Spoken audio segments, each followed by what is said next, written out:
Hello, welcome to the Foundation of Education, and we continue looking at the history of education.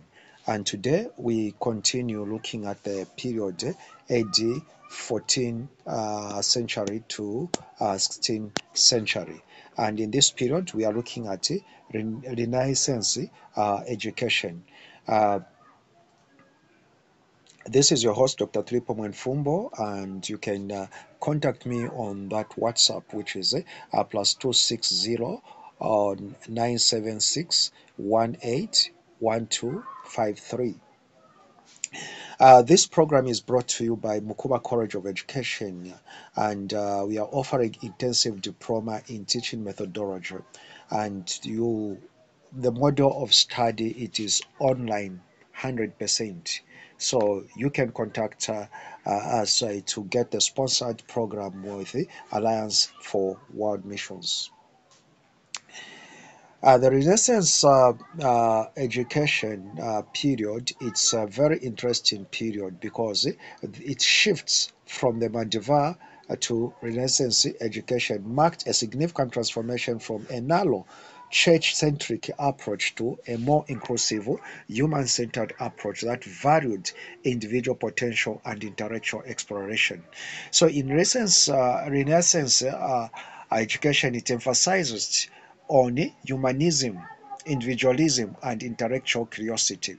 It was also aimed at to produce the well-rounded critical thinking individuals with a broad range of knowledge. It also focused on classical studies like literature, history, science, and philosophy.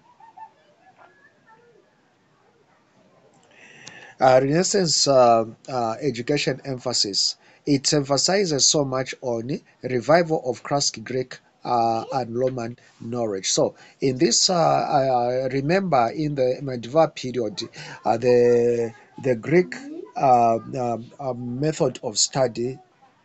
So, I'm saying that the Greek and the Roman education dwindled by repressing the religious education in the medieval period.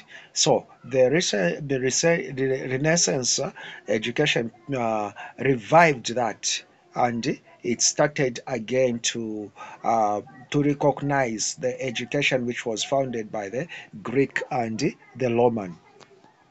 So in this period, also humanism was emphasized, and also to emphasize on individualism and critical thinking and intellectual curiosity.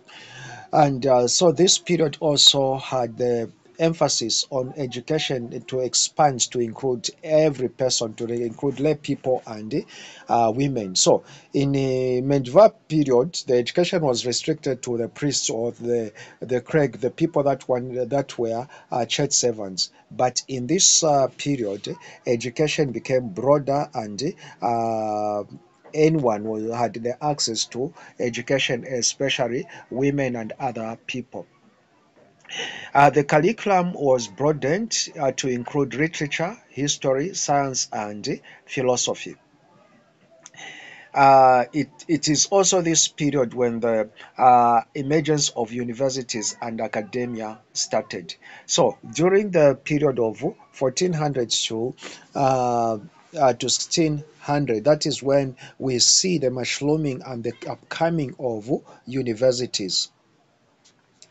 Uh, Renaissance teaching methods, when the method that they were using in teaching was that it was also had the shift toward more interactive, student-centered, and inquiry-based learning approaches, which emphasize on critical thinking. It encouraged students to question and analyze information, and it also emphasized on discussion and debate, fostering critical thinking and intellectual curiosity. Also, the method they used was hands-on learning, using experiments, observations, and practical applications to learning. And it also emphasized on individualized instructions, that is tailoring education to meet individual students' needs and abilities. The curriculum of this period was aimed to produce well-rounded individuals with a broad range of knowledge and skills. So Renaissance curriculum expanded to include humanities. This was the study of classical Greek and Roman texts, literature, and history. So they emphasized, or the curriculum included studying of Greek and Romance literature, and also text, and also it's to study about the history. It also included science and mathematics. So this study of astronomy, mathematics, and natural philosophy came into existence, and it was also included in the Renaissance education curriculum. And also it included philosophy, which was study of classical and contemporary philosophical texts. So in this period, they studied the philosophical texts like the Plato's and other Greek and Romance philosophers. It also looked at language studying, which included study of Greek, Hebrew, and vernacular language. At this period, even English now started emerging, and other Western languages started coming up. The method they used, Renaissance teaching methods focused on developing critical thinking, intellectual curiosity, and effective communication skills, which were highly valued during this period. Some common teachings methods used during this period were humanist approach, which emphasized on individual potential, intellectual curiosity, and critical thinking. The other method they used was lecture and discussion. So the teachers lectured and students engaged in discussions and debates. Also, it looked at Socratic method, which whereby teachers asked questions to encourage critical thinking and the exploration of ideas. So the Socratic method was also used in this period of history of education, and also hands-on learning, which students engaged in the experiment, observation, and practical. Then mentorship. Mentorship was also part of the method they used. Students worked closely with experienced teachers or mentors. Then there was apprenticeship, where students learn skills by working under the guidance of experienced practitioners. We say debates and disputations. Students engaged in formal debates to develop critical thinking and argumentation skills. They used also visual aids. Teachers used diagrams, charts, and illustrations to facilitate learning. They also emphasized on language and rhetoric. Students learned to express themselves effectively through language and rhetoric. And also the encouragement of curiosity and inquiry. Teachers encourage students to ask questions and explore ideas. So the institutions at this period, as I said, that this is the period where uh, it gave the foundation to the modern institutions. So these institutions played a crucial role in disseminating knowledge, fostering innovation, and also shaping intellectual and cultural landscape. Some of the institutions of learning during this period were the universities. So this was the start of the universities. They established in Italy, France, and England. Universities offered advanced education in subjects like law, medicine, and theology. They also had humanistic schools, which were specialized schools focused on classical languages like literature and humanities. The other institutions were called the academias, which were independent institutions that offered education in specific subjects like art, music, or science. and the other institutions were courts and lower courts, centers of learning and culture, where scholars and artists gathered to share ideas.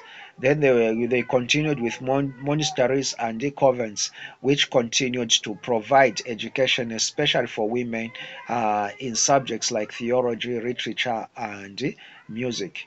Then there were also guided schools, which provided vocational training in crafts, trade, and arts. There were private tutors and mentors, which were wealthy families hired tutors to provide individualized education. Then there were libraries. So this period, the libraries emerged, which were libraries and scriptorial, with the centers where book production and copying and studying were done.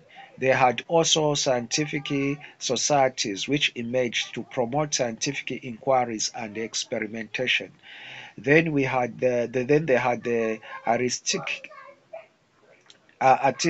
workshops which provided training in arts like painting, sculpture, and architecture.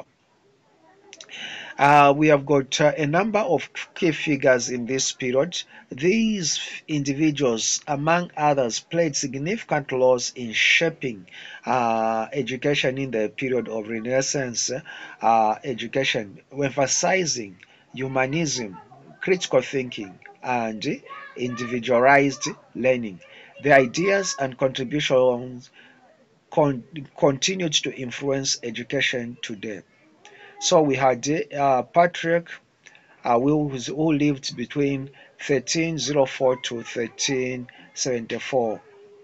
He was an Italian poet and humanist who emphasized classical learning. Then we had John Amos Comenius, who lived between 1592 to 1670. He was an educator who advocated the universal education and wrote influential texts on pedagogy. So he emphasized that education should be universal and every person must be given opportunity to acquire education. Then we have got Michael or Michel de Montaigne, who was a French philosopher and writer who promoted critical thinking and individualized learning. He emphasized his books emphasized on critical thinking, that students should be given rights to think and also to propagate new ideas. Then we have got Francis Bacon, who was the English philosopher and statesman who emphasized empirical learning and scientific inquiries. We have Lodolf Greco, who was a Dutch scholar and educator who prompted humanist education and critical thinking. And we have got Filippo Melanchthon, who was a German theologian and educator who developed the Protestant education system. We have Jean Vives, a Spanish philosopher and educator who advocated for practical learning and social reform. We also had Thomas More, an English philosopher and statesman who promoted a humanistic education and social reform. Then Erasmus, a Dutch humanist and scholar who emphasized classical learning and critical thinking. Then we have Lorenzo, an Italian humanist and educator who prompted classical learning and linguistic studies. So this, when you look at the development of education in this period, which is the Renaissance period of education, which falls between 1400 AD and 1600 AD. It had also the unique, and it developed the education that we are using today. So it laid the strong foundation on the education.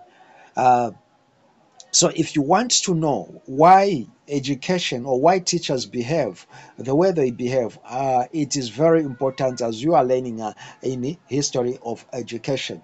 Thank you so much and God bless you. Uh, you can inquire for your intensive diploma on these numbers, and which is a sponsored diploma by Alliance for World Missions. So you can contact us, and or you can call, you can just scan that, and you'll be able to we'll be able to contact you, and you'll be able to get and learn in an intensive diploma in teaching methodology. This is your host, Dr. Tripo Mwenfumbo. Thanks and God bless you. See you in the next class.